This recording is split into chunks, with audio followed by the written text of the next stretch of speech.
They are often depicted as a stubborn minority of white colonial-era settlers, clinging irrationally to outdated structures of power. According to the prevailing view, they were driven solely by racial prejudice and refused to share governance with the black majority. Their resistance, we are told, was brutal and oppressive, enforced through violence to preserve a racially stratified order that reduced the black population to near bondage. This interpretation, however, is profoundly inaccurate.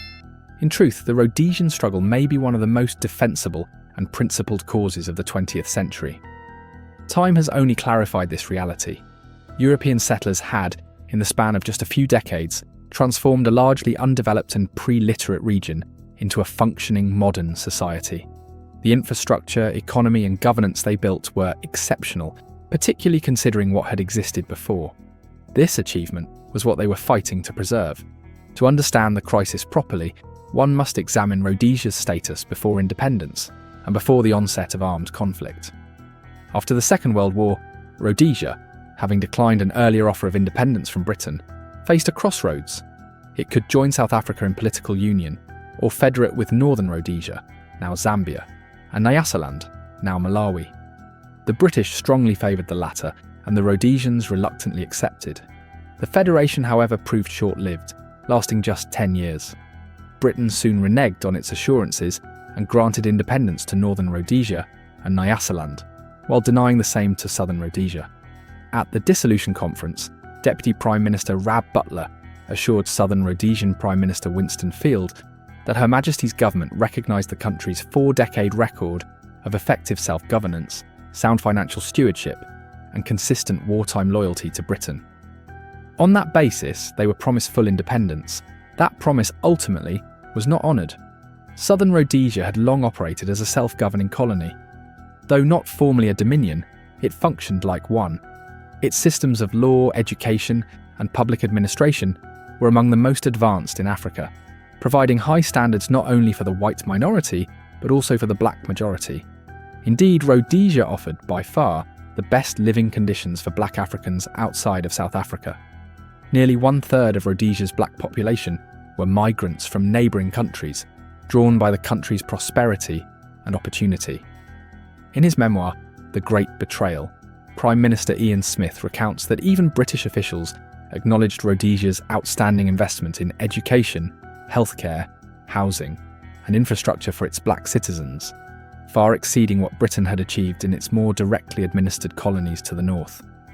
The difference, he argued, lay in commitment. While British colonial administrators returned home after brief postings, Rhodesians, white and black, were there to stay.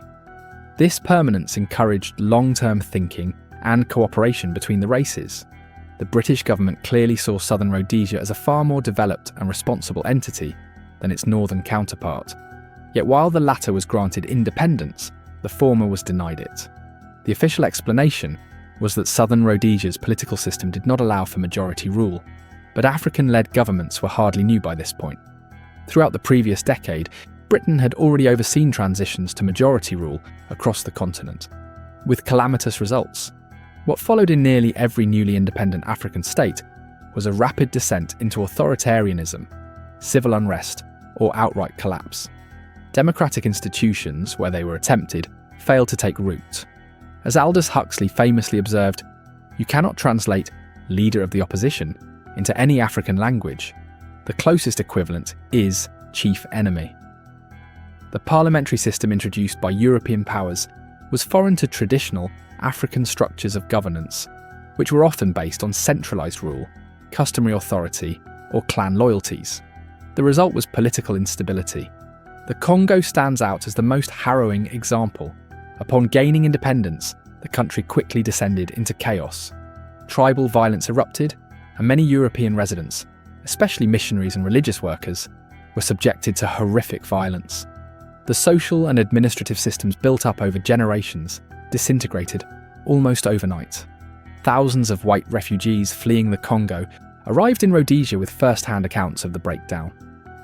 As historian Stephen Mitford Goodson noted, in 1960, sub-Saharan Africa was one of the most prosperous parts of the world, a net exporter of food with little international debt. But this would change dramatically for the worse in the following decades. The rapid withdrawal of European governance had catastrophic consequences. To the British political class, however, these consequences appeared irrelevant. The demands for southern Rhodesia to surrender power to the black majority only intensified. In essence, the country was being asked to dismantle itself in the name of ideology, and the Rhodesians refused. They were prepared to negotiate, to share power incrementally, to make reforms, but they would not accept the complete forfeiture of everything they had built. Ian Smith was no extremist. Far-right elements in his own ranks frequently criticised him for making too many concessions. A.K. Chesterton described him not as a hardliner, but as a pragmatic centrist. Smith and the majority of Rhodesians understood that majority rule would eventually come, but they believed it should arrive gradually, through careful planning, education, and political development, not through sudden transfer under threat. If immediate majority rule had been granted, Rhodesia risked following the path of the Congo. That was not a risk Smith was willing to take. His solution was to slowly introduce the black population to democratic processes based on qualifications, civic participation, and readiness. Over time, more and more black Rhodesians would gain the vote. His vision was a meritocratic, multi-racial state. In fact, Rhodesia had always maintained a non-racial voting system, albeit one based on property and income thresholds, which applied to both blacks and whites. Additional parliamentary seats were created specifically for black representatives. The reality was that most Africans showed little interest in Western-style democracy. The majority lived in tribal areas under traditional leadership and preferred to leave political decisions to their chiefs, who in most cases supported Smith and opposed the insurgents. Calls for full majority rule came from a vocal minority of revolutionary activists, often trained and funded abroad. When British Prime Minister Harold Wilson visited Rhodesia to negotiate, he found nationalist leaders unwilling to compromise. They demanded immediate, unrestricted control. More troublingly, they showed little interest in constitutional mechanisms, choosing instead the path of armed conflict. What followed was not a racial war, but a campaign of terrorism. The insurgents' primary victims were often their fellow Africans, villagers, workers, and community leaders who refused to support the revolution. Entire families and villages were massacred for resisting. This was the political reality Rhodesians faced. Ian Smith understood that the task ahead was immense. The goal was not only to maintain order, but to gradually elevate a population that had been living outside the formal structures of Western civilization.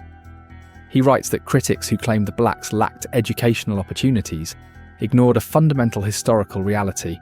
When European pioneers arrived scarcely a century earlier, there were no written languages, no formal schooling, and no modern institutions.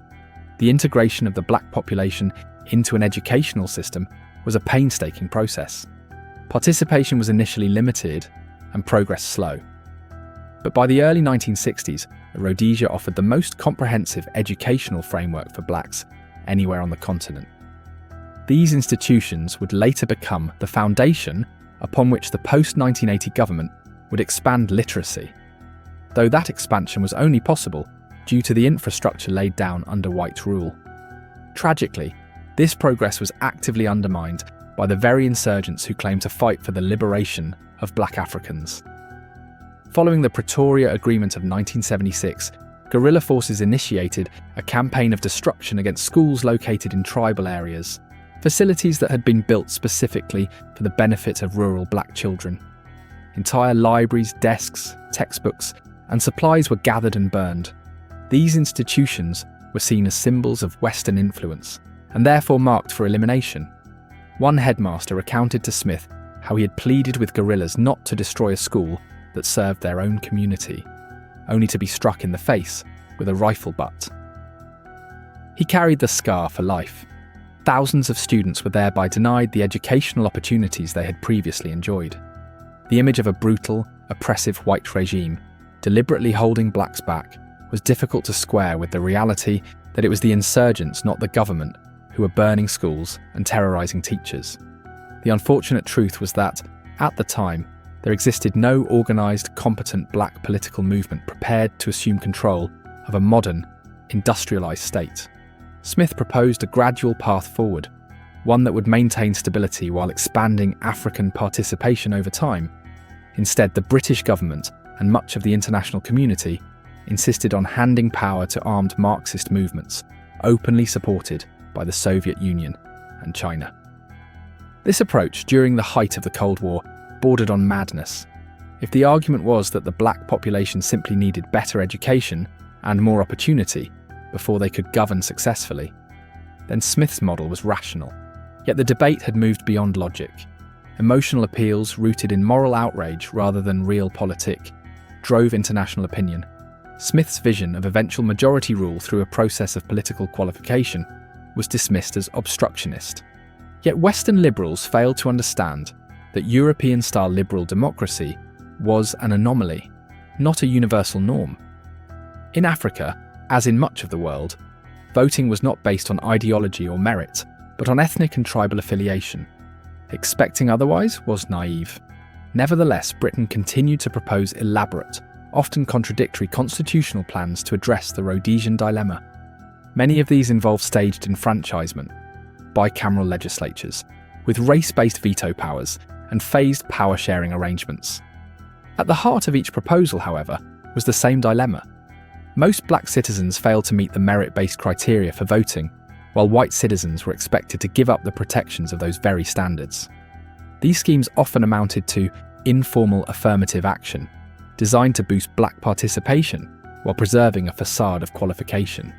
Even so, the most modest concessions were met with resistance from newly independent Commonwealth nations, who threatened to sever ties unless Britain crushed Rhodesia entirely. Figures such as Nigerian Prime Minister Tafawa Balewa became prominent voices for military intervention against Rhodesia. Ironically, just days after criticising Harold Wilson over his leniency, Balewa was assassinated in a coup, and Nigeria plunged into a cycle of instability that would continue for decades. It was a deeply hypocritical situation. African governments whose own countries were in chaos, propped up by foreign aid, loudly condemned Rhodesia, then one of the most stable and prosperous nations on the continent. Rhodesians found themselves increasingly isolated, vilified for insisting on standards they had always lived by. Yet despite international sanctions and near-total diplomatic isolation, the Rhodesian economy boomed. The nation's small, disciplined security forces successfully defended vast borders against guerrilla incursions. Victory after victory was achieved on the battlefield. But no military success could overcome the political siege imposed by the wider world. Every genuine offer of compromise was dismissed. Land reform, voting reform, and power-sharing agreements were proposed and rejected. Even as the Rhodesian government extended concessions that gave black leaders increasing influence, nothing was deemed sufficient. Eventually, even South Africa, under immense international pressure, withdrew its support, hoping to spare itself by sacrificing its neighbour. Portugal's withdrawal from Mozambique following its 1974 revolution was another devastating blow. Rhodesia was now surrounded by hostile regimes and had no access to the sea. Yet it still resisted. Far from being racist hardliners, the Rhodesians continued to offer power-sharing deals, even as white farmers were being killed and civilian airliners were being shot down by insurgents. They were not demanding eternal minority rule. They were simply asking for safeguards, time, process, and guarantees that the transition would not lead to their extermination. That was too much for the international community to accept. Eventually, the Rhodesians were forced into a final settlement at Lancaster House in 1979. They had won every military engagement, but lost the war. Britain assured them that Robert Mugabe would never come to power, and promised free and fair elections under British supervision. These promises were, again, broken. British police and officials stood by as Mugabe's forces used terror and intimidation to secure votes. The Rhodesians were left to accept the outcome. By 2000, the white population had fallen from nearly 300,000 to just 50,000. Most had fled, often leaving everything behind, to escape the increasing violence and economic collapse. The new Zimbabwe, like so many of its post-colonial peers, quickly descended into internal strife. Far from ushering in a golden age of self-governance, majority rule brought hyperinflation, famine, and political violence. By the 2000s, unemployment stood at 95%, Inflation reached levels never before seen in recorded history. Farms that once fed the region were seized and mismanaged, leaving the once prosperous breadbasket of Africa in the grip of starvation. Today, many Zimbabweans openly admit that life under Smith was materially better. That should come as no surprise. It was never about oppression, it was about stability and development. But such truths were, and still are, drowned out by emotional moralism. The relevance of Rhodesia's story lies in its brutal clarity. It illustrates what happens when emotion triumphs over reason in public policy. Western societies today face similar dilemmas. Immigration, multiculturalism, and declining standards are promoted with the same fervent idealism, despite clear evidence of societal strain, economic dysfunction, and rising violence. Critics are once again vilified, yet the facts remain. Just as Rhodesians saw disaster coming, so too do many in the West today. And just as then, no one wants to listen. Rhodesia was not a land of tyrants. It was a land built by settlers, one that many of its indigenous people did not seek to overturn. Its rulers offered gradual reform, not permanent control, but they were condemned for refusing to surrender overnight. Though Rhodesia no longer exists, its lesson endures. The Rhodesians, now scattered across the world, remain a testament to what can be built and destroyed by belief divorced from reality. What they created may never be recovered, but their experience stands as a warning. We still have time. The West is not yet lost. We can choose to resist the ideological tide, to reclaim the principles of order, competence, and long-term thinking. Rhodesia fell, South Africa followed. But Europe, America, and the wider Anglosphere still have a choice. Rhodesia's legacy is not just a tragedy, it is a mirror,